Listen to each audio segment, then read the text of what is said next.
राज्यातील सर्व माध्यमांच्या शासकीय व खाजगी अनुदानित शाळांमधील इयत्ता पहिली ते इयत्ता 12वी या वर्गांना शिकविणाऱ्या शिक्षकांसह मुख्याध्यापक, उपमुख्याध्यापक आणि पर्यवेक्षक यांचं 50 तासांचं प्रशिक्षण होणार आहे.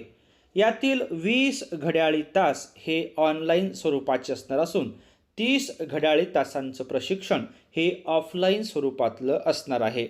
या संदर्भातला नेमका शासन निर्णय काय आहे ते आज आपण या व्हिडिओच्या माध्यमातून जाणून घेऊया. आत्मीय शिक्षक बंधू आणि भगिनींनो, नमस्कार. मी माझ्या शैक्षणिक यूट्यूब चॅनलमध्ये आपल्या सर्वांचं सहर्ष स्वागत करतो. आज आपण शिक्षकांच्या प्रशिक्षणाच्या अनुषंगाने शालेय शिक्षण व क्रीडा विभागाचा 6 मे 2026चा एक महत्त्वाचा शासन निर्णय हा जाणून घेणार आहोत. अशाच प्रकारचे विविध शासन निर्णय जाणून घेण्यासाठी माझ्या या यूट्यूब चॅनलला जर आपण सबस्क्राईब्स केलं नसेल तर जरूर सबस्क्राईब्स करा, अशी नम्र विनंती मी आपल्याला या व्हिडिओच्या निमित्ताने करतो आहे. प्रस्तुत व्हिडिओच्या माध्यमातून एक साधा सोपा प्रश्न हा आपल्यासाठी उपलब्ध आहे, त्याचंही उत्तर आपण देऊ शकता. आता आपण जाणून घेऊया हा शासन निर्णय काय आहे तो. सुरुवातीला आहे ती प्रस्तावना आणि त्यानंतर आहे ते शासनाचं परिपत्रक. राष्ट्रीय शैक्षणिक धोरण 2020 मधील तरतुदी व मार्गदर्शक तत्वानुसार राज्यातील सर्व शिक्षक, उपमुख्याध्यापक, पर्यवेक्षक व मुख्याध्यापक यांनी दरवर्षी किमान घड्याळी 50 तासांचं सातत्यपूर्ण व्यावसायिक विकास अर्थात CPD प्रशिक्षण पूर्ण करणे अनिवार्य आहे. सदर प्रशिक्षणाची प्रभावी, सुसूत्र व गुणवत्तापूर्ण अंमलबजावणी करण्यासाठी खालीलप्रमाणे निर्देश देण्यात येत आहे. या ठिकाणी आपण थोडक्यामध्ये काही महत्त्वाचे मुद्दे हे जाणून घेणार आहोत. जर आपल्याला संपूर्ण शासन निर्णय जाणून घ्यावयाचा असेल तर तो महाराष्ट्र शासनाच्या संकेतस्थळावर उपलब्ध आहे. संकेतांक क्रमांकाच्या सहाय्यानं आपण तो पाहू शकता. या व्हिडिओच्या शेवटी संकेतस्थळ आणि संकेतांक आपल्याला दिसू शकतो. प्रशिक्षणाचं नियोजन व सुसूत्रीकरण, या ठिकाणी काही महत्त्वाच्या बाबींचा उल्लेख केलेला आहे. राज्यातील सर्व शिक्षकांचे प्रशिक्षणाकरिता शासन निर्णय क्रमांक TCM 2013 71/13 प्रशिक्षण दिनांक 29 जानेवारी 2014 अन्वये विद्या प्राधिकरण या नात्याने राज्यस्तरावर राज्य शैक्षणिक संशोधन व प्रशिक्षण परिषद महाराष्ट्र पुणे ही प्रशिक्षणाची शिखर संस्था आहे व जिल्हा स्तरावर जिल्हा शिक्षण व प्रशिक्षण संस्था ही जिल्ह्याची प्रशिक्षणाची शिखर संस्था आहे. त्यामुळे या संस्थांच्या व्यतिरिक्त कोणताही विभाग, कार्यालय, स्वयंसेवी संस्था, इतर संस्थांकडून स्वतंत्रपणे किंवा समांतर प्रशिक्षण आयोजित करण्यात येऊ नये, जेणेकरून प्रशिक्षणाची पुनरावृत्ती होऊन शिक्षकांच्या वेळेचा अपव्यय होणार नाही. त्यानंतर आहे वार्षिक प्रशिक्षण कृती आराखडा. हा आराखडा नेमका कसा असेल ते आपण या ठिकाणी यथावकाशपणे पाहू शकता. आता महत्त्वाचा भाग आहे तो प्रशिक्षणाच्या आयोजनाच्या कार्यपद्धतीचा. यामध्ये प्रशिक्षणाचा मिश्रित मोड अर्थात ऑनलाईन आणि ऑफलाईन आणि कॅफेटेरिया दृष्टिकोनावर आधारित प्रशिक्षण प्रशिक्षणार्थ्यांना त्यांच्या अभ्यासक्रम आणि स्थानिक शैक्षणिक गरजानुसार प्रशिक्षण निवडण्याची स्वायत्तता प्रदान करावी. ऑनलाईन ऑफलाईन कार्यशाळा, सेमिनार आणि सेवांतर्गत प्रशिक्षणापासून ते ऑनलाईन अभ्यासक्रम, वेबिनार, सहयोगी समवयस्क शिक्षण, कृती संशोधन आणि व्यावसायिक शिक्षण समुदायामध्ये सहभाग, अध्यापन पद्धतीतील बदल, कौशल्याधारित शिक्षण, मूल्यमापन पद्धती, डिजिटल शिक्षण साधनांचा वापर, आधुनिक तंत्रज्ञान तसेच विद्यार्थी केंद्रित अध्यापन या विषयांचा समावेश करण्यात यावा. प्रत्यक्ष ऑफलाईन प्रशिक्षण कसं असेल ते जाणून घेऊया. सदर प्रशिक्षण एकूण 30 तासांचे शासनाच्या प्रचलित प्रशिक्षण धोरणानुसार उदाहरणार्थ 5 दिवस 6 तास राहील. या प्रशिक्षणाची अंमलबजावणी राज्य स्तरापासून ते केंद्र स्तरापर्यंत कॅस्केड पद्धतीने करण्यात यावी. प्रत्येक प्रशिक्षण वर्गात प्रति बॅच 40-50 शिक्षक असावेत. प्रशिक्षणासाठी प्रशिक्षण विषय निश्चिती, घटक संच साहित्य निर्मिती करणे, सुलभक प्रशिक्षक निश्चिती, वेळापत्रक निश्चित करणे व प्रशिक्षण मूल्यमापन व गुणदान पद्धती ठरविणे व अनुधावन करणे इत्यादी जबाबदारी राज्य शैक्षणिक संशोधन व प्रशिक्षण परिषद महाराष्ट्र पुणे यांची राहील. प्रशिक्षणाची उपस्थिती व प्रशिक्षण मूल्यमापनाच्या गुणांची नोंद इत्यादी बाबी विद्या समीक्षा केंद्रामार्फत करण्यात येतील. समूह साधन केंद्र स्तरावरील शिक्षण परिषदा, ज्या विविध प्रकारच्या केंद्र स्तरावरच्या दर महिन्याला शिक्षण परिषदा होतात, त्या अनुषंगाने काय म्हटलं ते आपण या ठिकाणी जाणून घेऊया. शिक्षकाच्या अध्यापन कौशल्यात सातत्यपूर्ण सुधारणा करणे, विद्यार्थ्यांच्या शैक्षणिक गुणवत्तेत वाढ करणे, अध्यापनातील अडचणीवर सामूहिक चर्चा करून व उपाययोजना ठरविणे, नवोपक्रम व उत्कृष्ट अध्यापन पद्धतीची देवाणघेवाण करणे, राष्ट्रीय शैक्षणिक धोरण 2020, सुधारित अभ्यासक्रम, पाठ्यपुस्तके, सेतू वर्ग व मूल्यांकन पद्धतीची माहिती मिळवण्याचे उत्तम व्यासपीठ म्हणजे केंद्र स्तरावरील शिक्षण परिषदा होय. शिक्षण परिषदांचे विषय स्पष्ट व उद्दिष्टपूर्ण व उपयुक्त असावे आणि या अनुषंगाने काही महत्त्वाच्या बाबी आपल्याला या ठिकाणी प्रामुख्याने दिसत आहे. यामधल्या काही महत्त्वाच्या बाबी आपण व्यवस्थितपणे यथावकाश पाहू शकता.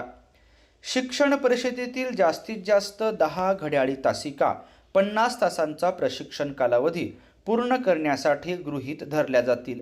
हा कालावधी ऑफलाईन प्रशिक्षणाचा भाग राहील. केंद्रातील 100% मुख्याध्यापक, पर्यवेक्षक, उपमुख्याध्यापक व शिक्षक यांचे 50 तासांचे सातत्यपूर्ण व्यावसायिक विकास अर्थात CPD प्रशिक्षण वेळेत पूर्ण होईल याची जबाबदारी संबंधित समूह साधन केंद्र समन्वयक यांची राहील. ऑनलाईन प्रशिक्षणाच्या अनुषंगाने हे प्रशिक्षण एकूण 20 घड्याळी तासांचे राहील.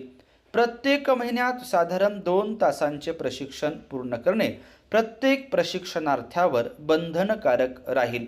सदर प्रशिक्षण दीक्षा, स्वयं, निष्ठा इत्यादी प्लॅटफॉर्म तसेच NCERT, CBSE, CIET, IGOT शासन मान्यताप्राप्त संस्थेमार्फत उपक्रम इत्यादी अधिकृत शासकीय प्लॅटफॉर्मवर उपलब्ध असणारे अभ्यासक्रम अथवा राज्य शैक्षणिक संशोधन व प्रशिक्षण परिषदेने विकसित केलेले ऑनलाईन अभ्यासक्रम यामधून शिक्षकांना 20 तासांचे प्रशिक्षण पूर्ण करणे बंधनकारक राहील.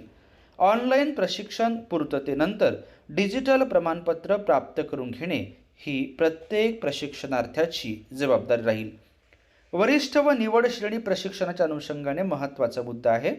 वरिष्ठ व निवड श्रेणी प्रशिक्षण शासन निर्णय व चट्टोपाध्याय वेतन श्रेणीच्या शिफारशीनुसार शिक्षकांना वरिष्ठ वेतन श्रेणी व निवड वेतन श्रेणीसाठी वेगळे प्रशिक्षण देण्याची आवश्यकता अधोरेखित केली गेली असल्याने हे प्रशिक्षण वरिष्ठ वेतन श्रेणी व निवड श्रेणीसाठी ग्राह्य धरण्यात येणार नाही.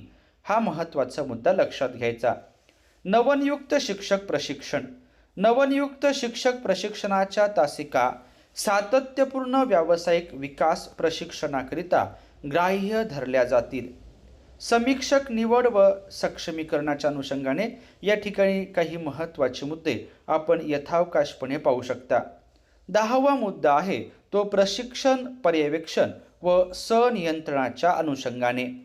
राज्य स्तरावरून किंवा जिल्हा स्तरावरून जिल्हा शिक्षण व प्रशिक्षण संस्थेचे प्रशिक्षणाचे आदेश प्राप्त झाल्यानंतर संबंधित शिक्षणाधिकारी, गट शिक्षणाधिकारी, महानगरपालिका व नगरपालिका प्रशासन अधिकारी व शिक्षण निरीक्षक यांनी प्रशिक्षणार्थी व सुलभक प्रशिक्षक यांना विहित काल मर्यादेतच कार्यमुक्त करणे बंधनकारक राहील. असे न झाल्यास संबंधित अधिकाऱ्यांना जबाबदार धरण्यात येईल. तसेच प्रशिक्षणासाठी गैरहजर राहणाऱ्या, अर्धवट प्रशिक्षण करणाऱ्या प्रशिक्षणार्थ्यावर शासन निर्णय. सामान्य प्रशासन विभाग दिनांक 23 सप्टेंबर 2011 राज्य प्रशिक्षण धोरणानुसार जिल्हा शिक्षण प्रशिक्षण संस्था व राज्य शैक्षणिक संशोधन व प्रशिक्षण परिषद महाराष्ट्र पुणे यांनी कार्यवाही प्रस्तावित करावी. प्रशिक्षणाचे विषय कोणते राहतील ते आपण मुद्दा क्रमांक 11च्या माध्यमातून जाणून घेऊ शकता. अत्यंत महत्त्वाचे असे विषय आहे. 12वा मुद्दा आहे तो तांत्रिक सुविधा व संगणक केंद्राच्या वापराच्या अनुषंगाने. तोही आपण या ठिकाणी पाहू शकता. महत्त्वाचा आहे ती विद्या समीक्षा केंद्राची भूमिका. प्रशिक्षणार्थ्यांच्या प्रशिक्षण प्रगतीचं निरीक्षण व सनियंत्रण डॅशबोर्डच्या माध्यमातून विद्या समीक्षा केंद्र VSK मार्फत करण्यात यावे. तालुका व जिल्हा स्तरावरील कार्यालयांसाठी डॅशबोर्ड लॉग इन ID सुविधा उपलब्ध करून द्यावी, ज्याद्वारे किती प्रशिक्षणार्थ्यांनी प्रशिक्षण सुरू केले, पूर्ण केले, मध्येच अपूर्ण सोडल्याची आकडेवारी दिसेल. या अनुषंगाने काही अजून महत्त्वाचे मुद्दे सुद्धा आपण इथं पाहू शकता. दुसरा मुद्दा सर्वांनी लक्षात घेण्याचा आहे. सदर शासन परिपत्रक सर्व व्यवस्थापनाच्या, सर्व माध्यमांच्या, शासकीय व खाजगी अनुदानित शाळेतील इयत्ता 1ली ते इयत्ता 12वीच्या मुख्याध्यापक, पर्यवेक्षक, उपमुख्याध्यापक व शिक्षक यांना लागू राहील. अर्थात हे 50 तासांचं महत्त्वाचं प्रशिक्षण राज्यातल्या सर्व माध्यमांच्या शासकीय शाळा आणि खाजगी अनुदानित शाळा या शाळांमधील मुख्याध्यापक, पर्यवेक्षक, उपमुख्याध्यापक आणि शिक्षक यांना लागू असणार आहे. या प्रशिक्षणासाठी जी आर्थिक तरतूद करावयाची आहे ती करण्यात आलेली आहे. प्रशिक्षणासाठी लागणारा खर्च समग्र शिक्षा किंवा उपलब्ध राज्य निधीतून करण्यात यावा. अत्यंत महत्त्वाचं असं शासनाचं हे परिपत्रक आहे. संपूर्ण परिपत्रक जर आपल्याला जाणून घ्यावयाचं असेल तर ते महाराष्ट्र शासनाच्या www.maharashtra.gov.in या संकेतस्थळावर उपलब्ध असून आपण ते संकेतांक क्रमांकाच्या साहाय्यानं पाहू शकता. राज्यातल्या इयत्ता 1ली ते इयत्ता 12वीच्या शिक्षकांचं, पर्यवेक्षकांचं, उपमुख्याध्यापकांचं आणि मुख्याध्यापकांचं 50 तासांचं प्रशिक्षण हे होणार आहे. त्या संदर्भातील हे महत्त्वाचं शासनाचं परिपत्रक आपण या ठिकाणी जाणून घेतल्याबद्दल आपल्या सर्वांचेच मनापासून धन्यवाद.